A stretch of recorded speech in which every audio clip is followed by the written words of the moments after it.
बच्चों हम क्लास 12 की गणित का अध्याय 11 त्रिविमीय ज्यामिति 3 डायमेंशनल ज्योमेट्री का अध्ययन कर रहे हैं। पिछले सेशन में हमने दो समानांतर रेखाओं के बीच की दूरी निकालने के बारे में अध्ययन किया है। बच्चों आज के इस सेशन में हम प्रश्नावली 11.2 के प्रश्न संख्या 1 से लेकर के प्रश्न संख्या 5 तक के प्रश्नों को हल करना सीखते हैं। तो आइए देखते हैं क्वेश्चन 1। दर्शाइए कि दिक् कोसाइन ये हमारे पास है वाली तीन रेखाएं परस्पर क्या है, एक दूसरे के लंबवत हैं। अब बच्चों थोड़ा सा इसके बारे में जानते हैं कि क्या होता है लंबवत। तो बच्चों दो रेखाएं मान लेते हैं, एक रेखा है अपने पास में ये है L1 और दूसरी रेखाएं मान लेते हैं अपने पास में ये है L2। इस रेखा के समानांतर एक रेखा लेते हैं अपन, सदिश लेते हैं, उसको मान लेते हैं B1 वेक्टर और इसी प्रकार इसके समानांतर भी अपन लेते हैं B2 वेक्टर। अब बच्चों जो कोण ये रेखाएं बनाएंगी वही कोण ये समानांतर सदिश अर्थात B1 और B2 बनाएंगी। जो इसके दिक् अनुपात हैं वो इसके दिक् अनुपात अर्थात एक्चुअल में दिक् अनुपात तो वेक्टर B के हैं और इसमें भी दिक् अनुपात किसके हैं, इस रेखा के न होकर के इसके होते हैं। अर्थात अपन यहां से बोले कि जो कोण ये L1 L2 बनाएगी वही कोण ये जो समानांतर सदिश है वो बनाएगी। अर्थात और सदिश दो सदिश अपने पास कौन से हैं, एक सदिश है B1 वेक्टर और एक है B2 वेक्टर और इनको अपन डॉट प्रोडक्ट कर दे तो हमें पता है, ये जानते हैं अपन A vector dot B vector equal to A vector का परिमाण B वेक्टर का परिमाण कोस थीटा होता है। ये अपन दो सदिशों का अदिश गुणा वहां पे पढ़ चुके हैं। अर्थात अपने पास वेक्टर कौन से हैं, A वेक्टर और B वेक्टर की जगह B1 वेक्टर और B2 वेक्टर और ये जो कोण बनाएंगे यही कोण ये रेखाएं बनाएगी। ये बात समझ में आती है। अब देखो इसलिए B1 vector dot B2 vector equal to B1 vector का परिमाण B2 वेक्टर का परिमाण और कोस थीटा होता है। अर्थात यहां से हमारे पास में cos theta is equal to B1 vector B2 vector upon B1 vector का परिमाण और B2 वेक्टर का परिमाण होता है। ये अपन और ये पॉजिटिव लेते हैं तो इसको मोड ले लेते हैं और B1 वेक्टर जिसके दिक् अनुपात अपन जानते हैं, मान लेते हैं कि B1 वेक्टर अपने पास है A1 i cap plus A2 या इसको मान लेते हैं B1 j cap plus C1 k cap. अर्थात A1 B1 C1 ये क्या है, इसके दिक् अनुपात है, ये भी अपन जानते हैं। इसी प्रकार जो दूसरी सदिश है समानांतर सदिश उसको भी अपन लिखें इस रूप में तो A2 i cap plus B2 j cap plus C2 k cap, जहां पे A2 B2 C2 ये क्या है, इसके दिक् अनुपात हैं। और ये चीज अपन यहां रखते हैं तो देखिएगा, इसलिए कोस थीटा यहां से अपने पास में A1 A2 plus B1 B2 plus C1 C2 upon इसका मापांक अर्थात A1 square plus B1 square plus C1 square और यहाँ पे भी A2 square plus B2 square plus C2 square होता है। ये दिक् अनुपात दिए हो किसके, B वेक्टर और B2 वेक्टर, अर्थात वो ही किसके होते हैं, L1 रेखा और L2 रेखा के दिक् अनुपात होते हैं। ये अपन बात कर चुके हैं। तो दिक् अनुपात के रूप में दिया हो दो रेखाओं तो अपन इसकी सहायता से उनके बीच का मध्य का कोण निकाल सकते हैं। ये बात अपन पिछले सेशन में पढ़ चुके भी हैं। यदि दिक् अनुपात की बजाय दिक् कोसाइन दिया हो तब भी कोई बात नहीं है, दिक् कोसाइन हो तो ऐसी स्थिति में कोस थीटा जो होगा, cos theta equal to L1 L2 plus M1 M2 plus N1 N2 upon, अब यहां पे देखिए L1 square plus M1 square plus N1 square और ये जानते हैं कि दिक् कोज्याओं के वर्गों का योग 1 के बराबर होता है। अर्थात ये भी 1 हो जाएगा और यहाँ पे ये भी 1 हो जाएगा, तो वो ना लिखें तो भी अपने पास में यही रहेगी। तो अपन जानते हैं अगर दिक् कोज्याएं के रूप में हो और कोस थीटा निकालना हो तो कोस थीटा इसके बराबर होता है। और अगर थीटा इक्वल टू 90 हो तो अपन कहेंगे दोनों रेखाएं L1 और L2 एक दूसरे के क्या है, लंबवत है। और ऐसी स्थिति में हम उसको शर्त के रूप में लिखें कि कंडीशन क्या बन जाएगी, तब कंडीशन बन जाएगी कोस 90 का मान 0 होता है। अर्थात अपन कह देंगे यहां से इस चीज को अपन बोल देंगे कि L1 L2 plus m1 m2 plus n1 n2 is equal to 0 हो तो अपने पास में दो रेखाएं एक दूसरे के क्या होंगी, लंबवत होगी। ये हमने थोड़ा बैकअप देख लिया कि ऐसे अपन इसको सिद्ध कर देंगे। ये अपने प्रतिबंध हो गया कि दो रेखाएं एक दूसरे के लंबवत होती है। तो अपन अगर किस रूप में हो, अगर दिक कोसाइन के रूप में हो तो L1 L2 M1 M2 plus N1 N2 0 के बराबर होगा। तो दो रेखाएं हैं L1 L2 एक दूसरे के लंबवत हैं, जहां पे पहली रेखा के क्या है, दिक कोसाइन L1 M1 N1 और इसी प्रकार दूसरी रेखा के L2 M2 N2 ये क्या है, उसके दिक कोसाइन है।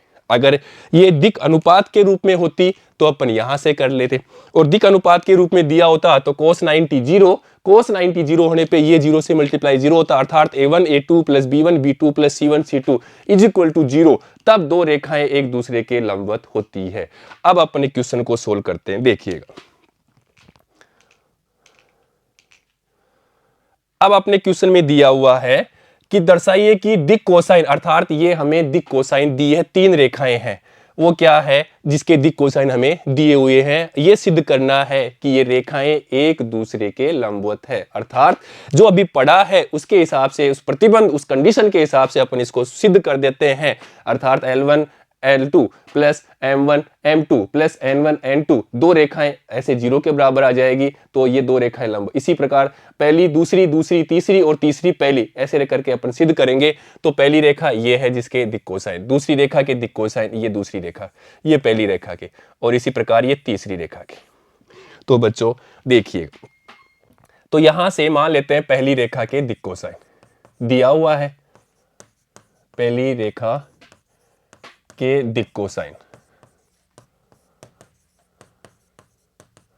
ये क्वेश्चन में हमें दे रखा है, अर्थात L1 M1 N1 ये अपने पास में दिए हुए हैं। यहां से 12/13 माइनस 13/13 और माइनस, तो यहां पे 12/13 माइनस 3/13 और इसी प्रकार से माइनस 4/13, और इसी प्रकार से दूसरी रेखा के दिक कोसाइन वो अपन मानते हैं L2 M2 और N2, और वो हमें क्वेश्चन में दिया हुआ है यहां से दूसरी रेखा के 4/13 12/13 और 3/13। तो यहां लिख देते हैं 4/13 12/13 और 3/13। इसी प्रकार तीसरी रेखा के दिक कोसाइन उनको अपन मानते हैं L3 M3 और N3, और वो दे रखे हैं हमें यहां पे तीसरी रेखा के 3/13 माइनस 4/13, ये 3/13 माइनस 4/13 और 12/13। तो ये तीनों रेखाओं के दिक कोसाइन हमें दिए हुए हैं, जिसको अपन दिक कोजिया भी कहते हैं। अब देखो शर्त के हिसाब से प्रतिबंध से जो अपन अभी निकाल चुके हैं कि पहली रेखा और दूसरी रेखा, पहली व दूसरी रेखा के लिए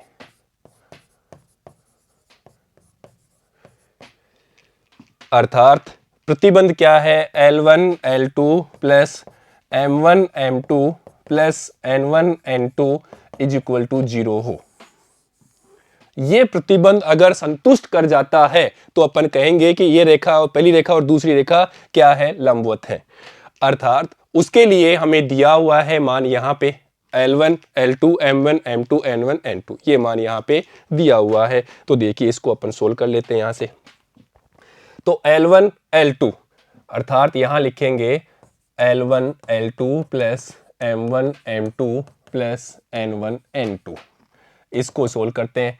तो L1 12/13 इंटू L2 का मान 4/13 plus M2 minus 3/13 into 12/13 plus N1 और N2, यहां पे देखिए N1 तो यहाँ लिखेंगे -4/13 इंटू, यहाँ पे देखो n2, यहाँ लिखेंगे 3/13। इसको अपन सोल्व करते हैं तो देखिएगा 12 चौक 48 बटे, इसको लिख लेता हूँ 13 का स्क्वायर। इसी प्रकार यहाँ से देखो, यहाँ से अपन मल्टीप्लाई करेंगे तो माइनस हो गया, प्लस प्लस माइनस, तो 12×3 = 36, तो 36/3 का स्क्वायर लिख लेते हैं, 13 का स्क्वायर। ऐसे ही माइनस यहाँ पे देखो 12/13 का स्क्वायर। देखिएगा अपन एलसीएम ले लेते हैं, तो 13 का स्क्वायर एलसीएम लिया तो 48 - 36 - 12 इज इक्वल टू, ये भी 48 ये भी 48, तो 48 - 48/13 का स्क्वायर इज इक्वल टू 0। अर्थात प्रतिबंध जो हमने निकाला है, प्रतिबंध L1 L2 plus M1 M2 plus N1 N2 बराबर 0 को संतुष्ट करता है।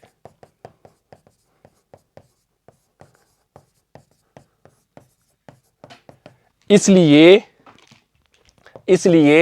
L1 रेखा, अर्थात पहली रेखा जो क्या थी अपने पास, पहली रेखा लिख लेते हैं इसको, पहली रेखा व दूसरी रेखा लंबवत है। एक कंडीशन हो गई। ऐसे हमें दूसरी रेखा और तीसरी रेखा भी लेना है, और ऐसे ही हमें तीसरी रेखा और पहली रेखा भी लेना है। अगर उन तीनों में भी यही संतुष्ट कर जाता है, ये कंडीशन को 0 के बराबर आ जाता है, तब अपन बोलेंगे कि तीनों रेखाएं परस्पर एक दूसरे के लंबवत है। अब देखिएगा, दूसरी व तीसरी रेखा से,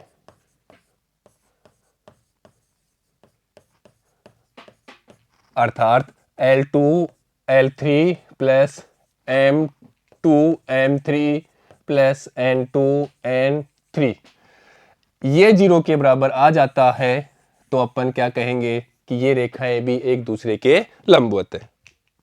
तो देखिएगा L2 यहां से लेंगे अपन, ये L2 और ये L3, तो देखो 4/13 और 3/13, तो यहां लिखेंगे 4/13 इंटू 3/13 प्लस यहाँ पे M2 का मान, ये M2 और ये M3, तो 12/13 माइनस 4/13, तो यहाँ लिखेंगे 12/13 इंटू -4/13 प्लस N, यहाँ से N2 और N3 3/13 और 12/13, तो यहाँ लिखेंगे 3/13 इंटू 12/13 इज इक्वल टू, यहाँ पे देखिएगा अभी 12/13 का स्क्वायर, यहाँ पे माइनस 12 चौक 48 48/13 का स्क्वायर, और यहाँ पे देखिएगा बच्चों ये अपने पास में प्लस का 36/3 का स्क्वायर।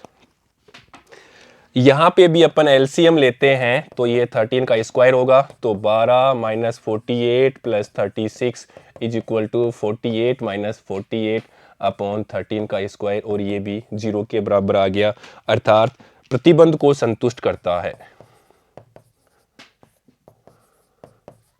संतुष्ट,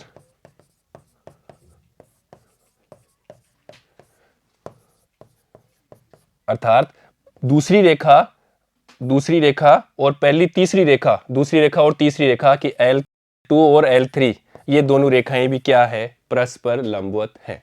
ऐसे ही अपन तीसरी रेखा और पहली रेखा को लेके करते हैं सिद्ध। तो देखिएगा तीसरी रेखा व पहली रेखा से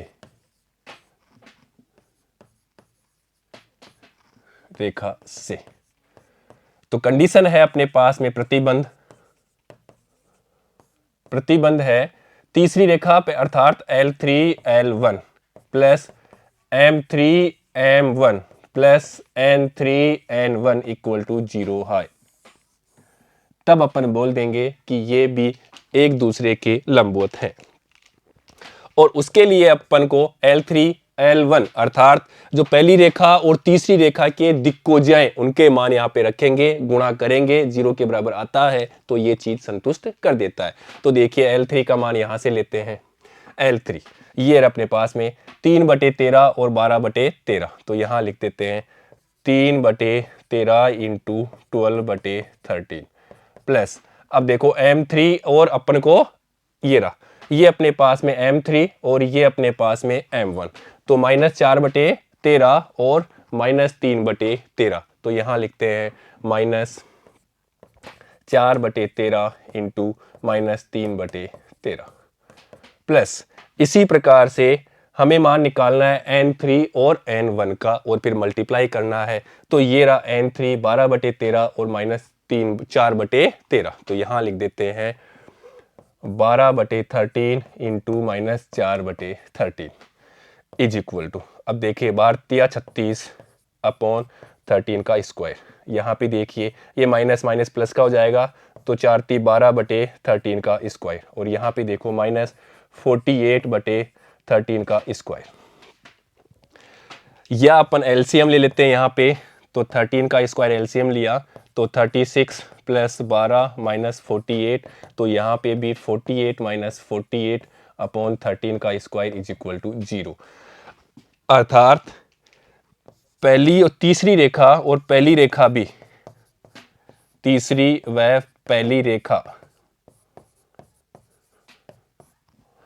भी लंबवत है। तो इस प्रकार अपन कह सकते हैं, इस प्रकार से कह सकते हैं कि पहले, दूसरी व तीसरी रेखाएं परस्पर लंबवत हैं।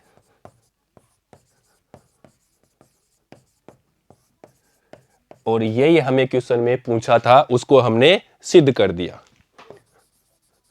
सिद्ध हुआ। तो बच्चों यहां इंपॉर्टेंट बात क्या है, हमें एक कंडीशन आनी चाहिए कि समानांतर की क्या कंडीशन है दो रेखाएं, और लंबवत की दो रेखाओं की क्या कंडीशन है, और उसके लिए हमें उनके बीच का कोण आना चाहिए, अर्थात जो समानांतर सदिश लिया था, अर्थात उनके b1 b2 अपॉन b1 का परिमाण b2 का परिमाण cos थीटा के बराबर होता है। या दिक् अनुपात के रूप में कैसे लिखते हैं, दिक् कोजाओं के रूप में कैसे लिखते हैं, फिर उसको कंडीशन क्या है ये हमें पता होने चाहिए। ट्यूशन में तो कोई भी डाटा कैसे भी चेंज कर सकता है, परंतु हमें कंडीशन पता है, हमें फॉर्मूला पता है, तो डाटा चेंज होने पे भी अपन क्वेश्चन को कैसे भी सोल्व कर सकते हैं। नेक्स्ट देखते हैं क्वेश्चन 2। दर्शाइए कि बिंदु 1 - 1 2 3 4 -2 से होकर जाने वाली रेखा बिंदु 0 3 2 और 3 5 6 से जाने वाली रेखा पर लंब है। अब देखो दो रेखाएं हैं और उनके हमें बिंदु दिए हुए हैं। मान लेते हैं ये रेखाएं हैं ए और ये बिंदु है बी, इससे जाने वाली एक रेखा बनती है ए बी रेखा, जिसके निर्देशांक हमें दिया है 1 -1 और 2, और बी के निर्देशांक 3 4 -2, और एक रेखा और है, मान लेते हैं वो है सी डी रेखा, जिसके निर्देशांक हमें दिए हैं 0 3 2, और डी के निर्देशांक हैं 3 5 6। ये दो रेखाएं हमें दी हुई है। अब बच्चों एक रेखा जिसके बिंदु दिए हो, दो बिंदु जिसको अपन बात कर चुके हैं P और एक Q, इसके निर्देशांक x2 y2 z2, और P के निर्देशांक x1 y1 z1। तो ये PQ रेखा है, इसके दिक् अनुपात वो अपन जानते हैं, वो भी अपन पढ़ चुके हैं, वो होते हैं x2 - x1, इसी प्रकार से y2 - y1, और इसी प्रकार से z2 - z1। ये क्या होते हैं, इस रेखा के दिक् अनुपात, ऐसे अपन निकाल लेते हैं। और अगर दिक् कोजय पूछे इन रेखाओं की दिक् कोजय, तो बच्चों उसके लिए x2 - x1 अपॉन PQ, उनके बीच की दूरी, उससे क्या निकल जाएगा, दिक् कोजय निकल जाती है। ऐसे ही y2 - y1 अपॉन PQ, और ऐसे ही z2 - z1 अपॉन PQ। अगर ये चीज हमें आती है तो क्वेश्चन अपना सोल्व हो गया। अब देखिए क्वेश्चन को सोल्व कर लेते हैं अपन। देखिएगा,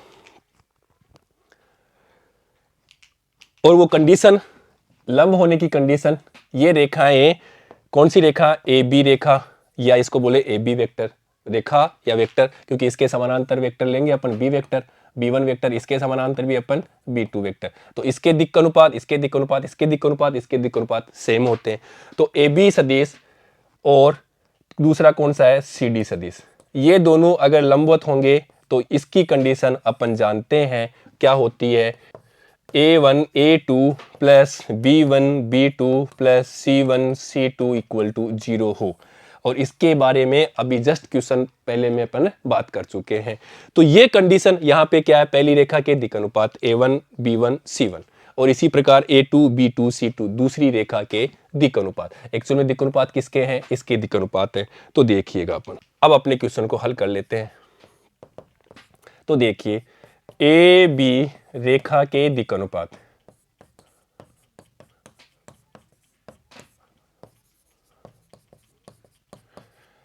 अर्थात x2 minus x1, y2 minus y1 और ऐसे ही z2 माइनस z1। अर्थात यहां से अपन लिखेंगे x2 माइनस x1 तो 3 माइनस 1, ऐसे ही y2 माइनस y1 तो 4 माइनस और माइनस 1, माइनस माइनस प्लस का 1 हो जाएगा। ऐसे ही z2 माइनस z1 तो ये -2 और यहाँ पे ये -2। तो पहली रेखा के दिक् अनुपात हमें प्राप्त हो गए, देखो 2, यहाँ से 5 और यहाँ पे -4। इसी प्रकार सी डी रेखा कौन सी, ये अपने पास सी बिंदु था और ये डी बिंदु, तो इससे बिंदु से होकर जाने वाली रेखा, तो सी डी रेखा के दिक् अनुपात वो भी अपन इसी प्रकार से निकाल लेते हैं, x2 minus x1, y2 minus y1, z2 minus z1। इसलिए देखिए x2 3 माइनस 0 तो ये 3 माइनस 0, y2 माइनस y1 तो यहां से 5 माइनस 3, और z2 माइनस z1 तो 6 माइनस 4, 6 माइनस 2 है तो यहां 2 लिखते हैं, इज इक्वल टू 3, यहां पे 2 और यहां पे 4। ये अपने पास में दूसरी रेखा के दिक् अनुपात प्राप्त हो गए। अर्थात इनको अपन बोल देते हैं a2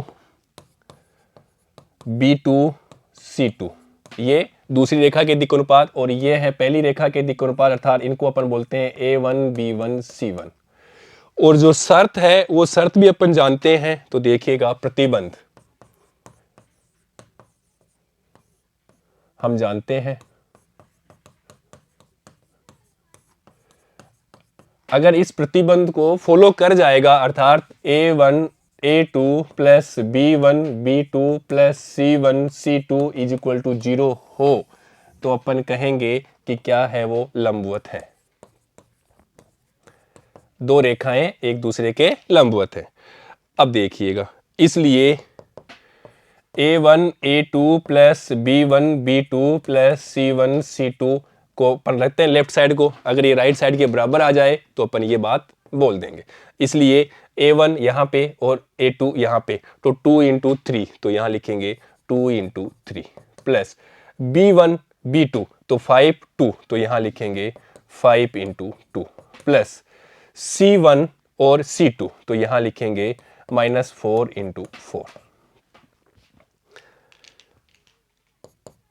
इसलिए 6 प्लस 10 माइनस 16, तो देखिएगा 16 माइनस 16 इज इक्वल टू 0, और ये अपने पास में राइट हैंड साइड प्राप्त हो गया, सिद्ध हुआ।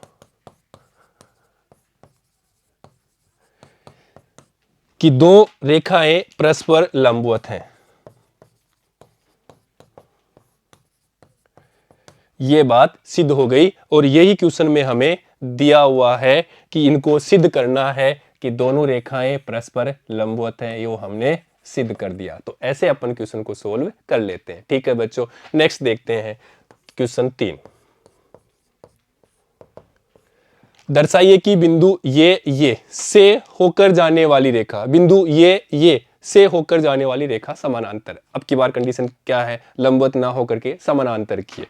तो बच्चों देखिए, दो रेखाएं समानांतर, दो रेखाएं समानांतर होने की शर्त, ये अपन पढ़ चुके हैं पहले क्वेश्चन में। वो अपन जानते हैं क्या होता है, A1/A2 is equal to B1/B2 is equal to C1/C2। ये कंडीशन जो है, शर्त है, इसको अगर फॉलो कर जाता है तो अपन कहेंगे कि ये रेखाएं एक दूसरे के समानांतर है। और A1 B1 C1 ये पहली रेखा के दिक् अनुपात, इसी प्रकार A2 B2 C2 दूसरी रेखा के दिक् अनुपात। अगर दिक् अनुपात के रूप में ना होकर दिक्कोजांग के रूप में होती तो भी अपन लिखते L1/L2 is equal to M1/M2 is equal to N1/N2। इस रूप में भी अगर आ जाए तो भी अपन बोलेंगे दोनों रेखाएं क्या है, समानांतर है। ये बात अपन जानते हैं। और इसके लिए हमें क्या करना है, या तो दिक् अनुपात निकालना है या दिक्कोजा निकालनी है। तो दिक् अनुपात, दो बिंदु हैं उनके बीच जो रेखा बना लेनी है, उस रेखा के दिक् अनुपात अपन जानते हैं अच्छी तरह से। तो देखिएगा, मान लेते हैं ए और ये बी दो बिंदु हैं। ए बिंदु 4 7 8, तो ए बिंदु के निर्देशांक 4 7 8। इसी प्रकार बी बिंदु के निर्देशांक 2 3 4, तो यहां लिख देते हैं 2 3 4। तो ए बी रेखा के दिक् अनुपात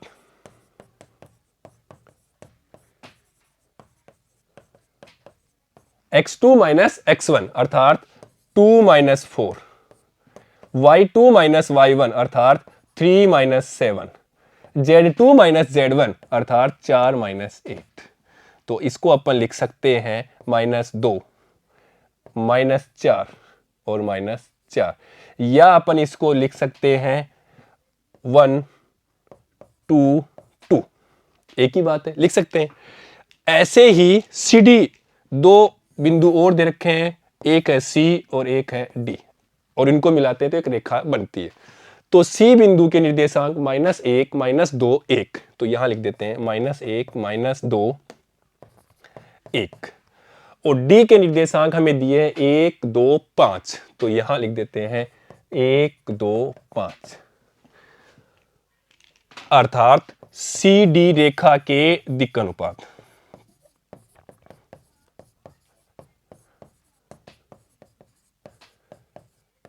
x2 माइनस x1, तो यहां पे x2 अपने पास में 1 और यहां पे -1, y2 माइनस y1, तो ये 2 और ये माइनस माइनस प्लस का 2। इसी प्रकार z2 माइनस z1, ये अपने पास में सी डी रेखा के दिक् अनुपात प्राप्त हो गए। इसको अपन सोल्व कर लेते हैं, या 2 4 4, और इसको भी अपन लिख सकते हैं 1 2 2। अब देखिए, ये दूसरी रेखा जिसको हमने सी डी रेखा माने थे, उसके दिक् अनुपात भी प्राप्त हो गए। और प्रतिबंध अपन जानते हैं, शर्त क्या होती है, दोनों रेखाएं परस्पर, प्रतिबंध है A1/A2 is equal to B1/B2 is equal to C1/C2। तो रेखाएं क्या है, समानांतर है, तब इस ऐसी कंडीशन में समानांतर है। तो A1 B1 C1 A B रेखा के दिक् अनुपात, तो ए बी रेखा का A1 1 और यहाँ पे भी 1, इसी प्रकार यहाँ का पे 2 और यहाँ पे भी 2, इसी प्रकार यहाँ पे भी 2 और यहाँ पे भी 2, अर्थात 1/1 is equal to 1/1 is equal to 1/1। तो ये क्या है, इस कंडीशन को फॉलो कर दिया, अर्थात कह सकते हैं कि दोनों रेखाएं, कौन सी रेखाएं थी, एक थी ए बी और एक थी सी डी, परस्पर समानांतर है। और यही हमें सिद्ध करना था, वो हमने प्रूव किया। ठीक है बच्चों, तो ऐसे अपन सिद्ध कर सकते हैं। नेक्स्ट देखते हैं क्वेश्चन 4। बिंदु 1 2 3 से गुजरने वाली रेखा का समीकरण ज्ञात कीजिए जो सदिश 3i + 2j - 2k के समानांतर है। अब इसको भी देखिए, वैसे एक बिंदु से होकर जाने वाली रेखा, अंतरिक्ष में एक समीकरण बनाया था हमने, अंतरिक्ष में एक रेखा का समीकरण जिसके समानांतर हमने एक वेक्टर लिया था बी वेक्टर, और उसका हमने बनाया था समीकरण r vector equal to a vector plus lambda b vector होता है। ये होता क्या है उसको भी देखो एक बार। मान लेते हैं ये अपने पास में X X Y X Z X ये ओरिजिन है। मान लेते हैं यहां पे एक बिंदु है ए, इस बिंदु से होकर जाने वाली एक रेखा कोई भी हो सकती है, कैसे भी, इस बिंदु से ये एक रेखा है। तो हम क्या करते हैं, इस बिंदु के निर्देशांक लेते हैं x1 y1 z1 और इस रेखा के ऊपर एक बिंदु लेते हैं P, जहां जिसके निर्देशांक x y z, जो क्या होता है स्वेच्छ बिंदु होता है, जिसको अपन बोलते हैं आर्बिट्री पॉइंट। O को A से मिलाते हैं, अर्थात ये स्थिति सदिश बनता है, उसको बोलते हैं A वेक्टर। इसी प्रकार P को भी अपन O से मिलाते हैं, ये स्थिति सदिश बनता है, वो होता है R वेक्टर। और इस रेखा के समानांतर अपन एक सदिश लेते हैं, अर्थात मान लेते हैं यहां पे हमने एक सदिश लिया, इसके समानांतर वो है बी वेक्टर। तो बच्चों इससे सहायता से अपन इसकी तरह अपन को यह समीकरण प्राप्त किया था और उसके बारे में हम अच्छी तरह पढ़ चुके हैं। अब देखिए, अब यहां पे इसके हिसाब से जो x1 बिंदु हमें दिए हुए हैं वो दिए हुए ए बिंदु की जगह x1 y1 z1, ये हमें दिए हुए हैं 1 2 3, इस बिंदु से होकर जाता है और रेखा का समीकरण ज्ञात करना है, अर्थात इसका समीकरण ज्ञात करना है। और जो सदिश ये के समानांतर है, बी वेक्टर क्या है, तो यहां से बी वेक्टर जो समानांतर है तो वो दे रखा है 3i cap plus 2j cap minus 2k cap. तो बच्चों पहले तो हमें इस बिंदु के स्थिति सदिश निकालना है, अर्थात ए वेक्टर निकाल लेना है। तो स्थिति सदिश जिसको अपन इस बिंदु के स्थिति सदिश 1 2 3 के, तो देखिएगा i cap plus 2j cap plus 3k cap प्राप्त हो गया और बी वेक्टर हमें मिल गया। अब अपन रख देते हैं सूत्र में, हम जानते हैं ये चीज, रेखा का समीकरण, एक बिंदु से होकर जाने वाली रेखा, वो समीकरण होता है R vector equal to A vector plus lambda B vector. Lambda क्या है, एक अदिश राशि है, वास्तविक संख्या है। बी वेक्टर क्या है, इसके इस रेखा के समानांतर है। ए क्या है, इस रेखा के ऊपर एक बिंदु लेते हैं जिससे होकर रेखा गुजरती है, उसका स्थिति सदिश है। और ये सारी चीजें हमने निकाल ली है, ए वेक्टर हमने निकाल लिया, आर वेक्टर हमने निकाल लिया, तो यहां रखेंगे R vector equal to A vector की जगह यहां रखेंगे I cap plus 2j cap plus 3k cap plus lambda B vector, और बी वेक्टर भी अपने लिख लिया यहां से, तो यहां लिखेंगे 3i cap plus 2j cap minus 2k cap. तो बच्चों ये तो हो गया हमारा सदिश रूप में समीकरण।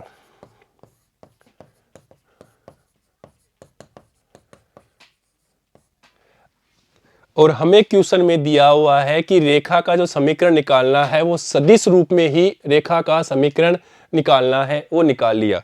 अगर इसको कार्तीय रूप में भी लिखना हो तो अपन बच्चों कार्तीय रूप में भी इसको लिख सकते हैं। कैसे, इसके स्थिति सदिश अपन जानते हैं एक्स आई कैप, वेक्टर रूप में लिखते हैं इसको घटक में, तो एक्स आई कैप वाई जे कैप प्लस जेड के कैप इज इक्वल टू, यहाँ पे देखो 1 प्लस 3 लैम्डा आई कैप, यहां से देखिए प्लस 2 और यहां पे प्लस 2 लैम्डा जे कैप, और इसी प्रकार के कैप के साथ में लिख लेते हैं प्लस यहां पे 3 और यहां पे माइनस 2 लैम्डा के कैप। अब इसकी तुलना कर लेते हैं घटकों की, अर्थात तुलना से। तो देखो x बराबर 1 प्लस 3 लैम्डा, इसी प्रकार y बराबर 2 प्लस 2 लैम्डा, और इसी प्रकार z बराबर 3 माइनस 2 लैम्डा। तो यहां से देखिएगा लैम्डा का मान निकालेंगे तो x minus 1 upon 3, x minus 1 upon 3, और यहां से भी लैम्डा का मान निकालेंगे तो y माइनस 2 अपॉन 2, और यहां से भी लैम्डा का मान निकालेंगे तो देखिएगा z माइनस 3 अपॉन माइनस 2। ये हो गया रेखा का कार्तीय रूप में समीकरण, रेखा का कार्तीय रूप में।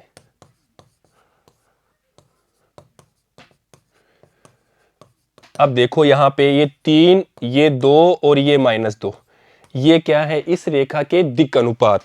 अर्थात अपन इसको लिखेंगे वेक्टर के रूप में लिखें या बी वेक्टर, रेखा के दिक् अनुपात है तो अर्थात वो समानांतर सदिश है उसके दिक् अनुपात है, अर्थात 3i cap plus 2j cap minus 2k cap. यहां से ये 3, 2 -2 ये क्या है, उस समानांतर सदिश के दिक् अनुपात, उसको वेक्टर रूप में लिखा तो यही है, और यही हमें क्वेश्चन में यहाँ पे दिया हुआ है कि इस रेखा के दिक् अनुपात। ये लो उसको वेक्टर रूप में 2i 3i plus 2j minus 2k, अर्थात इसके दिक् अनुपात क्या हो गए, इसके दिक् अनुपात 3, 2 माइनस 2, और यही हमने इस कार्तीय रूप में भी लिखा था तो इसके दिक् अनुपात ये लो 3, 2 माइनस 2। तो बच्चों ऐसे अपन क्वेश्चन को कंपेयर करना चाहिए कि क्या दिक् अनुपात होते हैं, रेखा के दिक् अनुपात हैं वो उस समानांतर सदिश के ही दिक् अनुपात है। ठीक है बच्चों, नेक्स्ट देखते हैं क्वेश्चन 5।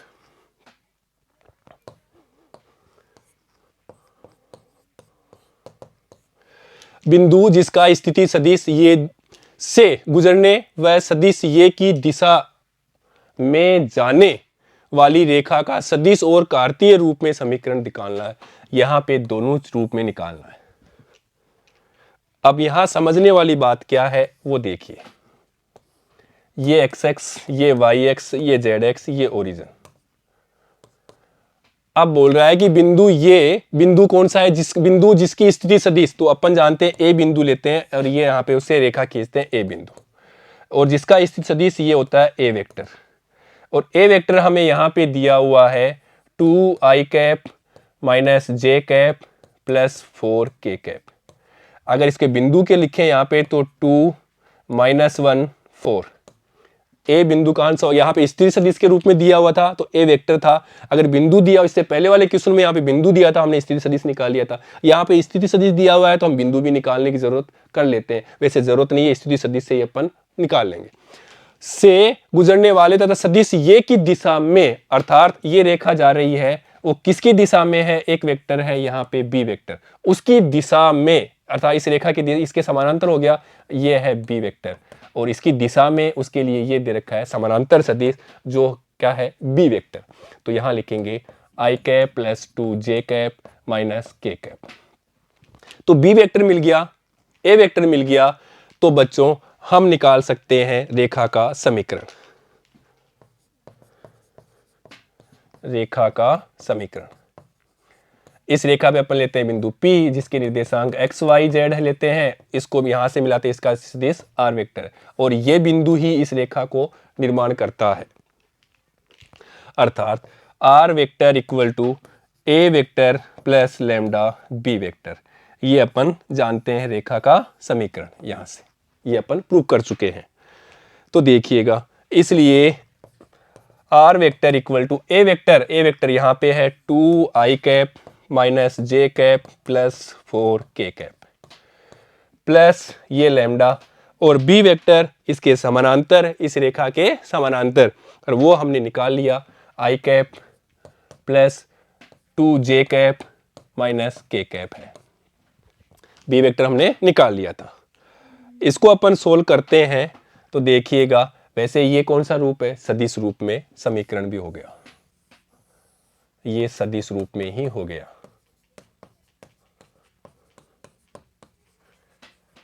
अब अपन कार्तीय रूप में भी निकालते हैं, तो पहले अपन इसको भी वेक्टर फॉर्म में लिखते हैं घटक के रूप में, अर्थात x i cap plus y j cap plus z k cap is equal to, और यहाँ पे अपन सोल्व करते हैं तो देखिएगा 2 और यहाँ पे प्लस 1, या इसको लिखेंगे 2 लैम्डा, लैम्डा से मल्टीप्लाई हो जाएगा लैम्डा i कैप, प्लस यहाँ पे देखो -1 या -1 और यहाँ पे 2 लैम्डा, तो -1 प्लस 2 लैम्डा ये j कैप, प्लस यहाँ पे 4 और यहाँ पे हो जाएगा तो माइनस लैम्डा ये k कैप हो गया।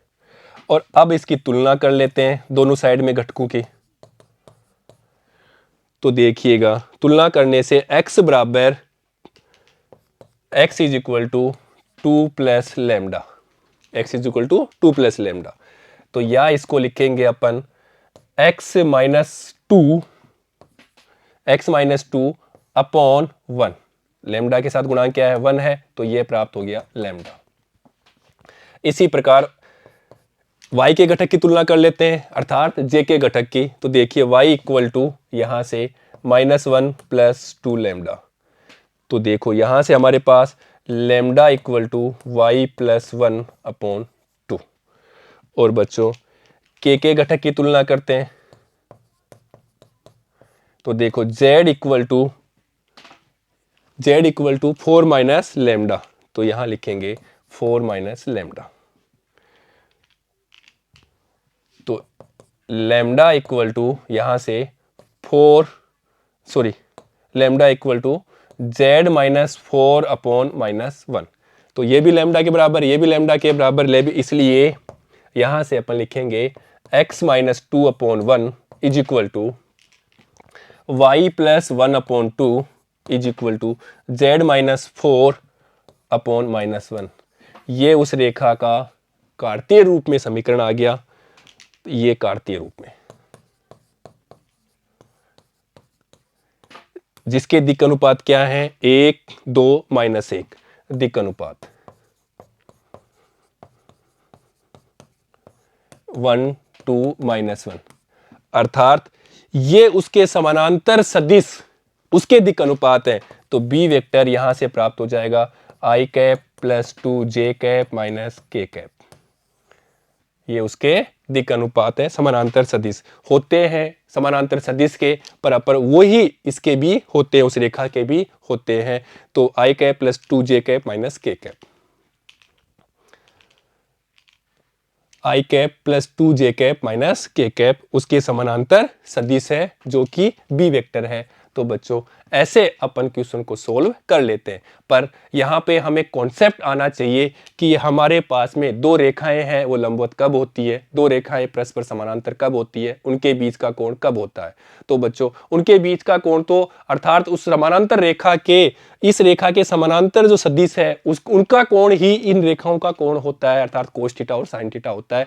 जब ये रेखाएं लंबवत होगी तो यहाँ पे ये सदिश भी लंबवत होंगे। तो सदिश को अपन दो सदिश लंबवत होने के लिए क्या कंडीशन है, कोस थीटा 90 डिग्री, तो वहां अपन a1 a2 plus b1 b2 plus c1 c2 equal to 0 के बराबर आ जाता है। तो अपन समानांतर या वहां पे लंबवत होने की कंडीशन को फॉलो कर लेते हैं। और बच्चों एक बिंदु से होकर जाने वाली रेखा का समीकरण, उसके लिए हमें उसके समानांतर एक वेक्टर लेना पड़ता है, जिसको अपन बी वेक्टर लेते हैं, और उसकी सहायता से इस रेखा का समीकरण अपन जानते हैं आर वेक्टर बराबर A vector plus lambda B vector होता है। तो ये हमें पता होना चाहिए और इसके सहायता से अपन क्वेश्चन को सोल्व कर लेते हैं। तो बच्चों नेक्स्ट सेशन में हम प्रश्नावली 11.2 के प्रश्न संख्या 6 और उसके आगे के प्रश्न को हल करना सीखेंगे। ठीक है बच्चों, धन्यवाद।